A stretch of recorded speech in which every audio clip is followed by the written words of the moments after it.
Somebody was asking for that. You need to tell them a little bit of the story about this one, man. I know you said no bullshit stories. This isn't a bullshit story.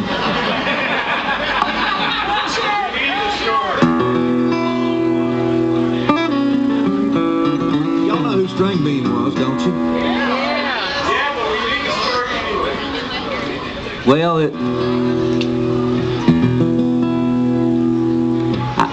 I won't assume that everybody here knows or knew who Stringbean was, so I'll tell you, Stringbean was an old, long, tall, long-waisted claw hammer banjo player, and he played on the Grand Ole Opry, and he traveled around the country, and was much loved and very popular. And the word got around that Stringbean didn't believe in banks, and the rumor was that Stringbean would stash all of his Opry pay somewhere around his little cabin home there just north of Nashville, Ridgetop, Tennessee. Well, one night his wife Estelle loaded him up in their little old Cadillac, drove him down to the Opry, and while Stringbean was on the Opry, two burglars broke into the little cabin, and they sat there and listened to String on the Grand Ole Opry on his radio and just waited for him to get home.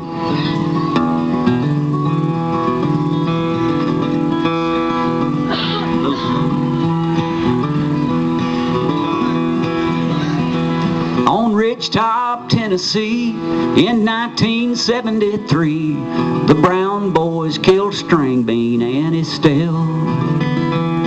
And the reason for it all was in the bib of his overalls. At least that's what the Brown boys would tell. Now the thieves lay in wait for hours, but things didn't go their way. It was just a simple plan to rob a banjo man, but he would not let go of his Opry pay.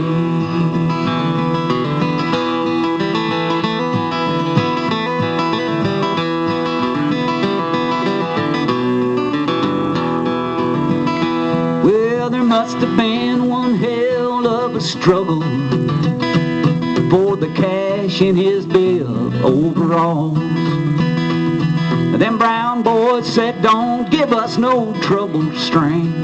They said, we came for some, but now we want it all.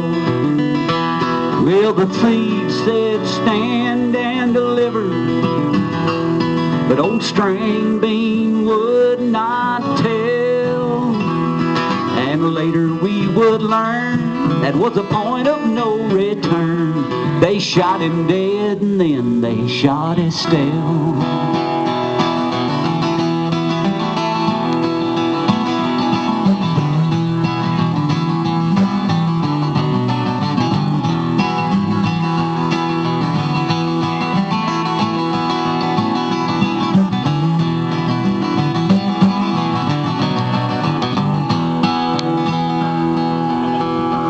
Well, it just so happened there's another banjo player lived right across the road from String.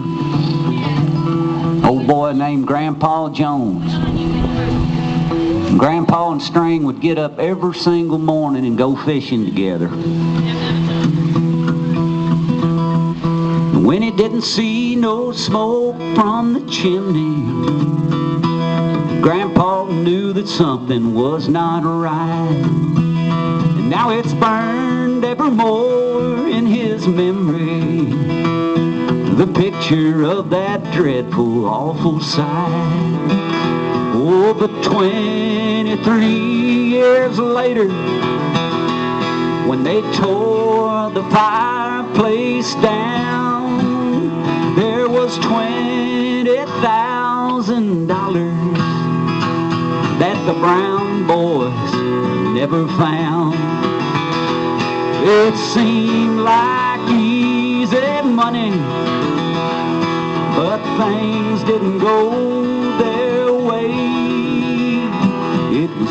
just a simple plan to rob a banjo man, but he would not let go of that Opry pay.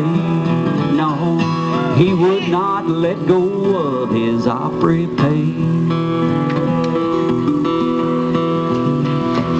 Now I ask you, is anything sacred?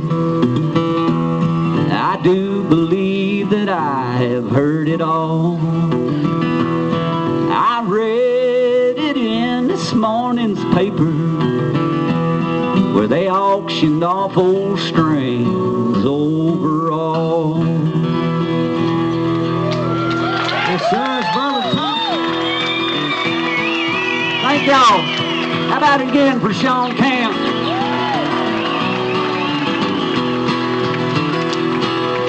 Hope to see y'all next year.